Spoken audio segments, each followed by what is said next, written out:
So you guys are already here. नमस्कार, आदाब, सत श्री अकाल, आप सबका स्वागत है मेरे किचन में फिर से एक बार।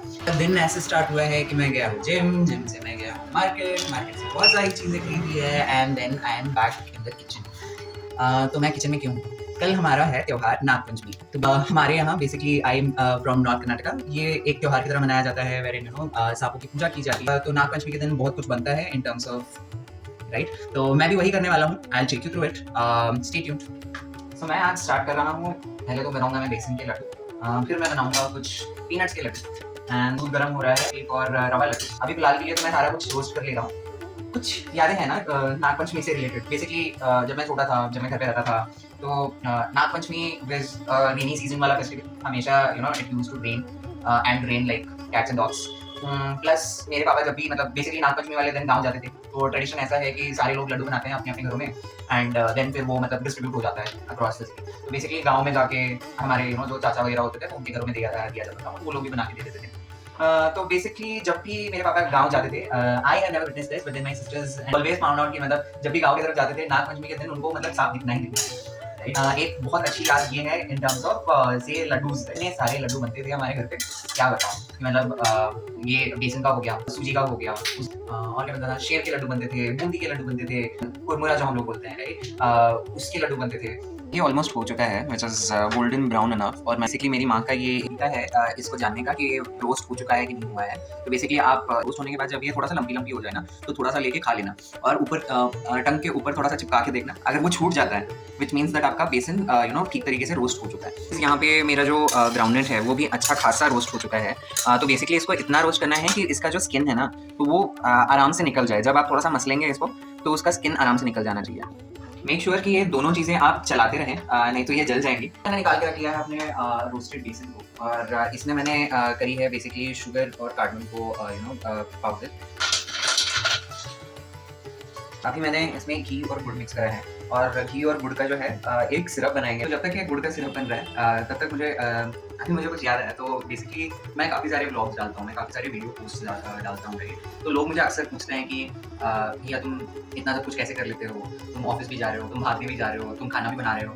खाना तो मैं खैर हर रोज़ नहीं बनाता हूँ, कभी कभार ही बनाता हूँ। तो बेसिकली मेरा कहना तो यही है कि हर किसी को अपना रूटीन ब्रेक करना चाहिए। मेरे लिए celebrating festivals is like routine को ब्रेक करना। जैसे मैंने आज छुट्टी लेके मैं ये सब कर रहा हूँ, तो आई एम डेफिनेटली श्योर कि बहुत सारे लोग बोलेंगे कि क्या पागल बंदा है जो मतलब छुट्टी लेके किचन में बैठा है राइट। मेरे लिए त्योहारों का मतलब है सेलिब्रेशन राइट। मैं अपनी ज़िंदगी को सेलिब्रेट करूँ फॉर दैट मैटर, क्योंकि बहुत सारे लोग ऐसे हैं जो ये ज़िंदगी जो मैं जी रहा हूँ नहीं जी पाते हैं, या फिर उनको नहीं मिला है अपॉर्चुनिटी राइट। तो how are you celebrating your life is something which is very important. तो ये चीज़ ध्यान में रखते हुए मैं अपने हर एक दिन को सेलिब्रेट करने की कोशिश करता हूँ। So this is a little risky. आप जब ऐसे करोगे ना तो ऐसे एक स्ट्रिंग की तरह निकलेगा। तो that is when you know that your syrup is ready. तो आपका जैसे ही सिरप बन जाता है, ये जो क्रस्ट मूंगफली है जिसका स्किन पूरा निकल रहा है, उसको इसमें डाल दो। आप सब देख सकते हो कि कैसे इसके वेब जैसे जाले जैसे निकल रहे हैं and it is sticking up together. Now अभी बहुत ज़्यादा टाइम वेस्ट नहीं कर सकते हैं अपन लोग, जल्दी से अपन लोग को इसकी लड्डू बांध लेनी है, वरना फिर ये ऐसे चिपक जाएगा। ठीक है, फिर अपने हाथों पे थोड़ा सा घी लगा, थोड़ा सा रिस्की काम है, ये बहुत गर्म होता है ये। और ये रहा मेरा पहला लड्डू।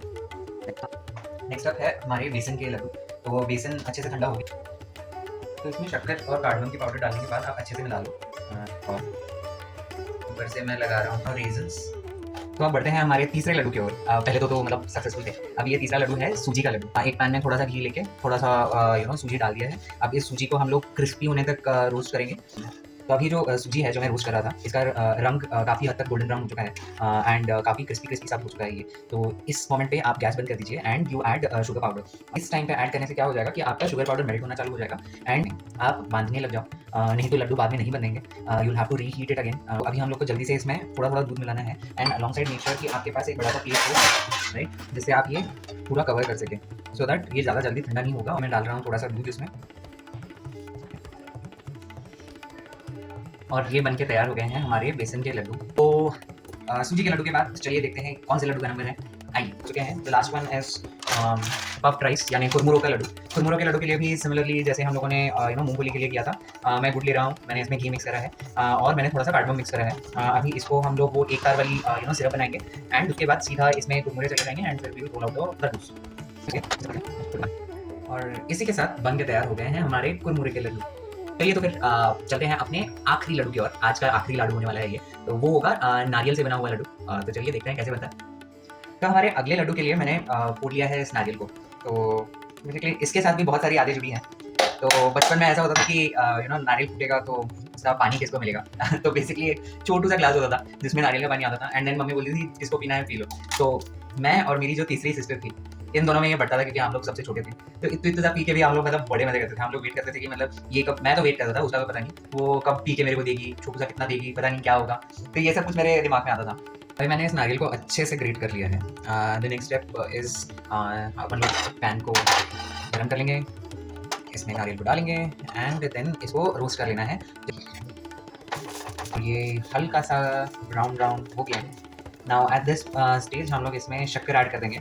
शक्कर अगेन आपके स्वाद अनुसार आप ऐड कर सकते हैं। इलायची आप अपने से टेस्ट की बेसिस पे ऐड कर सकते हैं। अगर शुगर मेल्ट हो जाता है उसके बाद आप एक ऐसा प्लेट ले लीजिए, इसके ऊपर आप घी का कोटिंग लगा के फिर इस वाले मिक्सचर को इसमें ट्रांसफर कर दो। थोड़ा सा सेट हो जाने के बाद आप जिस शेप में चाहिए उस शेप में आप कट कर लीजिए। तो अब इसी के साथ तैयार हो चुकी है हमारी नारियल की barfi. Yes, signing off from Chetan mystery भंडार।